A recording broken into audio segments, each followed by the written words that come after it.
back to the Dice Tower's coverage of the Origins 2016 Game Fair.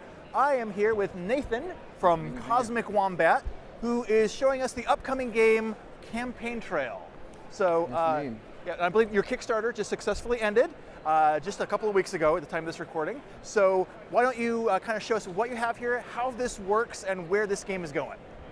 Yeah, so like I mentioned, we did have a successful Kickstarter recently. Now the version I'm showing here is a prototype, so it has been already done with redesign, graphic design, artwork, and so on. You can check that out on the Kickstarter page. Our website, www.cosmicwombatgames.com, does have a link where you can still get in on it through PayPal. It is a little bit more expensive, a little bit higher price than the Kickstarter for sake of being fair to our backers, but it's still cheaper than MSRP, so you still can get in on it and get that first shipment, so to speak. But what this is, it's about a 2-hour-long game playing, you're vying for presidency of the United States. It does play now 1 to 6 players. We hit a solo mode stretch goal, so that's included as well. So the solo mode is also, because of the nature of the way the game works, can be done as kind of a like mini co-op as well. And how that works is 1 to 3 players, you're playing as presidents of given parties. There's an independent party. For sake of gameplay, it is balanced. And with 4 to 6 players, you actually play as teams. So you play as president, vice president, running mate, that sort of thing. And so with a solo mode, you basically have a solo mode as teams you can do as well, which kind of makes it co-op. Essentially what you're trying to do is you're trying to get the most number of electoral votes. Now, it's not, I just threw it together here for sake of time, but basically what you're going to have little tokens here.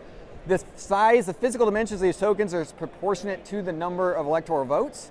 And so you have kind of a scale, and so that eliminates any math or calculations or anything. You just, as you take over a state, because in the electoral college system, if you have the majority of voters in a given state, you get the entire electoral votes for that state. So as you take that over, you just kind of swap it around. You know where you stand at any given moment without having to do any kind of calculation. More electoral votes, the wider the piece, and boom, right there you know. Yep. Like California is a really long one, and so on. How the game works, it's very, very, very simple to play, of how to play. You have a hand of 5 cards. Every card has 4 different actions on it, so it's multi-use cards. Okay. There's 6 actions in the game. Every card only has 4 of those 6. Okay. They're also weighted, for those that care about the mechanics side of it and the game design side, they're also weighted on a bell curve. So we didn't want any one card to be always played as the campaign action because that was more powerful than the other actions. Makes sense. So the card that has a good campaign action also has a good fundraising action, and so on. And there's more quantity of the medium weight cards, a little bit of the really powerful cards, a little bit of the lesser weight cards, and so it kind of balances out that way as well. Going through it very quickly, in a nutshell, you have travel. So you're going to have your pawn that moves around. So you have a travel action. So essentially, you play a card, carry out the given action, and then draw a new card. Okay. So it's very simple in how to play. But the strategy comes in what action you choose and the timing of that action related to what your opponent's doing and so on. Knowing when to launch that smear campaign or when to do that ad. In time that they can't react. So you have travel, you're moving around, that sets yourself up. You have fundraising, fairly self-explanatory, trying to get enough funds because you need funds to do other actions. And then there's also registering voters, which is kind of thematically representative of you getting your campaign workers out there, recruiting them, getting them to register to vote for your party, that kind of thing. In gameplay sense, it's another form of resource management. So you have funds and you have your registered voter pile from which you put out cubes onto the board. Cubes represent voters in those states. And then your kind of meaty actions, or what we call direct actions, are advertising. Advertising is done on different topics. Now the game is specifically designed to be neutral. You don't have to take a specific stance. It's just these are the issues. Now, depending on the given players, you can bring some satirical fun with it if you want to, or role playing or whatever, but it's designed specifically to be completely independent and that sort of thing. But advertising is meant to be more geographically dispersed with lesser impact in those areas, whereas the campaigning action is within a different grouping of states that's on the card. Mm-hmm. And I don't have the best of examples, I just drew some randomly here, of course.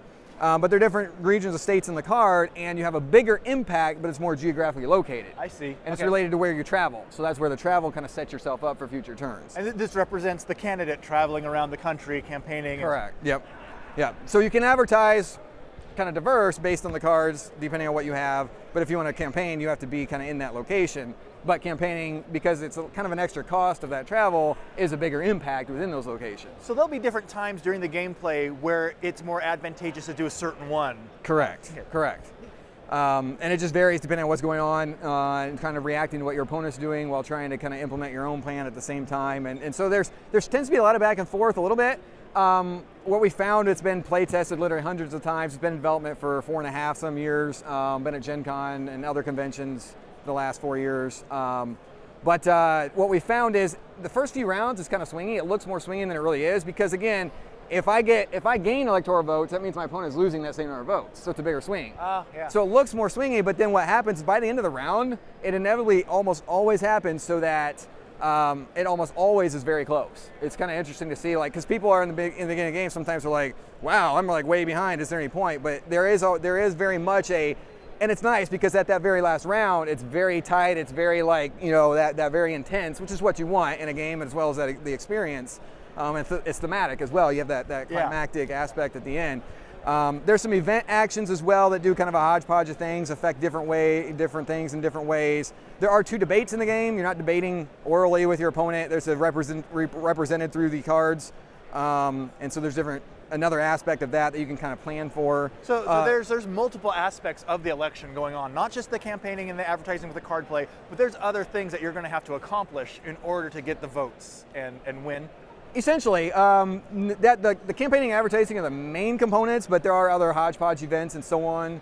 And then one other thing is we also have variable player powers. Okay. So the different players have a strength and a weakness. So again, they're weighted, they're balanced in that sense as well. So if a given candidate has a really strong strength, they're going to have kind of more significant weakness and so on, so they balance each other out. And then also, so it's partly working within those strengths and weaknesses, but then in the team game, you kind of have to work that together as well to make sure you're kind of complementing each other. And they do, in the full version, they do have full artwork and everything, of course, so again, it's prototype. Yeah. But well, speaking of the prototype, so after 4+ years in development, it sounds like you're actually getting really close to going to press and trying to get this out. What's the targeted release deadline for this? Yeah, so the target is to have it in backers' hands by the election day. We can't make any guarantees that, production timelines and shipping and freight and all that kind of stuff varies quite a bit. But we're trying very, very hard, literally many sleepless nights at this point to get the files in. Yeah, so that's the plan, is to have it in backers' hands by election day. Cool. So. Well, much like the candidates in the game, we won't hold you to your campaign promises of getting it on shelves on election day. But excellent. But I'm looking forward to seeing it. Yeah. Much appreciated. Yeah. So. Thanks for sharing this with us, Nathan. Yeah. And for everyone else watching, thanks for watching this, and stay tuned for more coverage of Origins 2016 or whenever we are from the Dice Tower.